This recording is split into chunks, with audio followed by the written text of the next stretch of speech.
Are के Gupta study में आपका स्वागत है। आइए आज सभी एग्जामों के प्रीवियस क्वेश्चन लेकर आए हैं तो जिसको पढ़ेंगे। तो इसका पहला क्वेश्चन है कि गैरिक मृदभांड का साक्ष्य कहाँ से प्राप्त हुआ है। गैरिक मृदभांड का साक्ष्य कहाँ से प्राप्त हुआ है। तो ऑप्शन ए है लोथल, बी है कलिबंगा, सी है हस्तिनापुर, डी है राखीगढ़ी। तो इसका आंसर हो जाएगा ऑप्शन नंबर सी, हस्तिनापुर से गैरिक मृदभांड का साक्ष्य प्राप्त हुआ है। आइए इसका डिस्कशन देख रहे हैं। तो इसका है कि अग्निकुंड का साक्ष्य कहाँ से प्राप्त हुआ है। अग्निकुंड का साक्ष्य लोथल तथा कलिबंगा दोनों से प्राप्त हुआ है अग्निकुंड का साक्ष्य। और कालीबंगा का अर्थ होता है काली चूड़ियाँ। कालीबंगा का अर्थ होता है काली चूड़ियाँ। यहाँ से जूते हुए खेत, अग्नि पूजा तथा भूकंप का साक्ष्य प्राप्त हुआ है कालीबंगा से। और राखीगढ़ी सिंधु सभ्यता का दूसरा सबसे बड़ा स्थल है। राखीगढ़ी सिंधु सभ्यता का दूसरा सबसे बड़ा स्थल है। यहाँ से नौर कंकाल का साक्ष्य प्राप्त हुआ है। यहाँ से नौर कंकाल का साक्ष्य राखीगढ़ी से प्राप्त हुआ है। और सिंधु सभ्यता का पहला बड़ा स्थल धौलावीरा है। सिंधु सभ्यता का पहला बड़ा स्थल कौन सा है। तो धौलावीरा है, यह गुजरात में है। और सिंधु सभ्यता का सबसे बड़ा स्थल धौलावीरा है जो गुजरात में स्थित है। दोस्तों अगर चैनल पे नए हो तो चैनल को सब्सक्राइब कर बेल आइकन दबा दीजिएगा ताकि जब भी स्टैटिक जीके का एपिसोड डालें तो नोटिफिकेशन आपके यहाँ ज़रूर पहुँचे।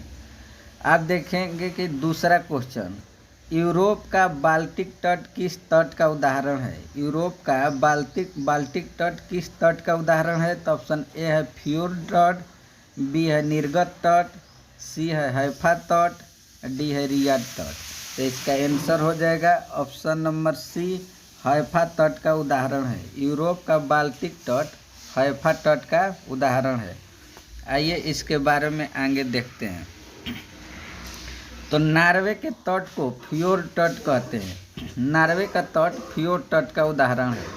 और गुजरात का कठिवाड़ा तट निर्गत तट का उदाहरण है। गुजरात का कठिवाड़ा तट निर्गत तट का उदाहरण है। और प्रायद्वीपीय भारत के पश्चिमी तट का उत्तरी भाग रिया तट का उदाहरण है। प्रायद्वीपीय भारत के पश्चिमी तट का उत्तरी भाग रिया तट का उदाहरण है। और समानांतर पर्वतीय कटकों वाले तटों के धसाव से डाल्मेशियन तट का निर्माण होता है।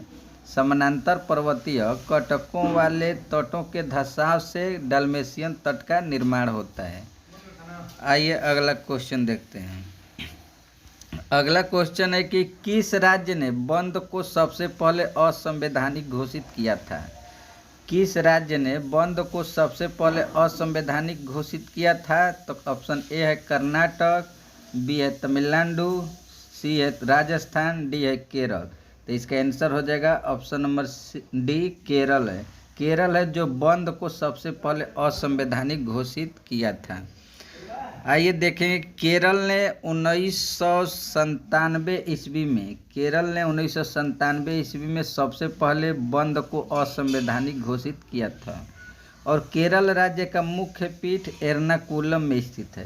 केरल राज्य का मुख्य पीठ कहाँ है। तो एर्नाकुलम में स्थित है। और केरल राज्य का उच्च न्यायालय 1956 ईस्वी में गठित हुआ था। केरल राज्य का उच्च न्यायालय 1956 ईस्वी में गठित हुआ था। और ग्वार गोंद का उत्पादन में प्रथम राज्य राजस्थान है। ग्वार गोंद के उत्पादन में प्रथम राज्य कौन सा है। तो राजस्थान है। आइए अगला क्वेश्चन देखते हैं। अगला क्वेश्चन है कि ताप बढ़ाने पर गैस की श्यानता क्या होगी। ताप बढ़ाने पर गैस की श्यानता क्या होगी। तो ऑप्शन ए है घट जाएगी, ऑप्शन बी है बढ़ जाएगी, सी है अपवर्तित रहेगी, और डी है पहले बढ़ेगा फिर घटेगा। तो इसका आंसर हो जाएगा ऑप्शन नंबर बी, बढ़ जाएगी। ताप बढ़ाने पर गैस की श्यानता क्या होगी। तो बढ़ जाएगी। आइए इसके बारे में देखते हैं कि ताप बढ़ाने पर द्रव की श्यानता घट जाती है। ताप बढ़ाने पर द्रव की श्यानता घट जाती है। और एक आदर्श तरल की श्यानता कितनी होती है। तो शून्य होती है। एक आदर्श तरल की श्यानता शून्य होती है। और श्यानता केवल द्रव और गैसों का गुण है। श्यानता किसका किसका गुण है? तो द्रव और गैसों का गुण है। आइए अगला क्वेश्चन। अगला क्वेश्चन है कि केंद्र शासित प्रदेश का शासन किसके द्वारा चलाया जाता है? केंद्र शासित प्रदेश का शासन किसके द्वारा चलाया जाता है? तो ऑप्शन ए है उपराज्यपाल, बी है प्रधानमंत्री, सी है राष्ट्रपति, डी है मुख्यमंत्री। तो इसका आंसर हो जाएगा ऑप्शन नंबर सी, राष्ट्रपति के द्वारा केंद्र शासित प्रदेश का शासन चलाया जाता है। आइए इसके बारे में देखेंगे। तो देखेंगे कि अंडमान निकोबार, दिल्ली, पुदुचेरी, जम्मू कश्मीर, लद्दाख के प्रशासक को उपराज्यपाल कहा जाता है। अंडमान निकोबार, दिल्ली, पुदुचेरी, जम्मू कश्मीर, लद्दाख के प्रशासकों को उपराज्यपाल कहा जाता है। और चंडीगढ़ के प्रशासक को मुख्य आयुक्त कहलाता है। चंडीगढ़ का प्रशासक मुख्य आयुक्त कहलाता है। और पंजाब का राज्यपाल चंडीगढ़ का प्रशासक यानी मुख्य आयुक्त कहलाता है। पंजाब का राज्यपाल चंडीगढ़ का प्रशासक यानी मुख्य आयुक्त कहलाता है। और अनुच्छेद 239 के क के 6 में, अनुच्छेद 239 के क के 6 में मंत्रिपरिषद विधानसभा के प्रति सामूहिक रूप से उत्तरदायी होते हैं। आइए अगला क्वेश्चन। अगला क्वेश्चन है कि गांव में आयोजित प्रथम अधिवेशन के अध्यक्ष कौन थे? गांव में आयोजित प्रथम अधिवेशन के अध्यक्ष कौन थे? तो ऑप्शन ए है जेबी कृपलानी, बी है जवाहरलाल नेहरू, सी है सरोजिनी नायडू, डी है एनी बेसेंट। तो इसका आंसर हो जाएगा option number B, Jawaharlal Nehru ने गांव में प्रथम अधिवेशन के अध्यक्ष थे। आइए इसके बारे में देखेंगे। तो इसके बारे में देखेंगे कि यह अधिवेशन 1937 ईस्वी में फैजपुर में हुआ था। यह अधिवेशन प्रथम गांव में अधिवेशन 1937 ईस्वी में फैजपुर में हुआ था। अब देखेंगे आज़ादी के समय कांग्रेस के अध्यक्ष जेबी कृपलानी थे। आज़ादी के समय कांग्रेस के अध्यक्ष कौन थे? तो जेबी कृपलानी थे। और कांग्रेस अधिवेशन का प्रथम भारतीय महिला अध्यक्ष कौन थी? तो सरोजिनी नायडू। कांग्रेस अधिवेशन का प्रथम भारतीय महिला सरोजिनी नायडू थी। और कांग्रेस अधिवेशन की प्रथम महिला एनी बेसेंट थी। कांग्रेस अधिवेशन की प्रथम महिला एनी बेसेंट थी और प्रथम भारतीय महिला कौन थी? तो सरोजिनी नायडू थी।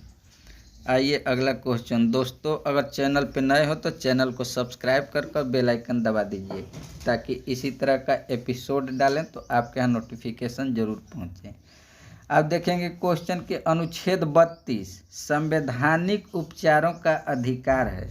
अनुच्छेद 32 संवैधानिक उपचारों का अधिकार है को संविधान का हृदय एवं आत्मा किसने कहा था? तो ऑप्शन ए है के.एम. मुंशी, बी है ठाकुर भार्गव दास, सी है बी.आर. अम्बेडकर और डी है पालकीवाला। तो इसका आंसर हो जाएगा option number C, B R. Ambedkar ने अनुच्छेद 32 को संविधान का हृदय एवं आत्मा कहा था। आइए इसके बारे में देखेंगे।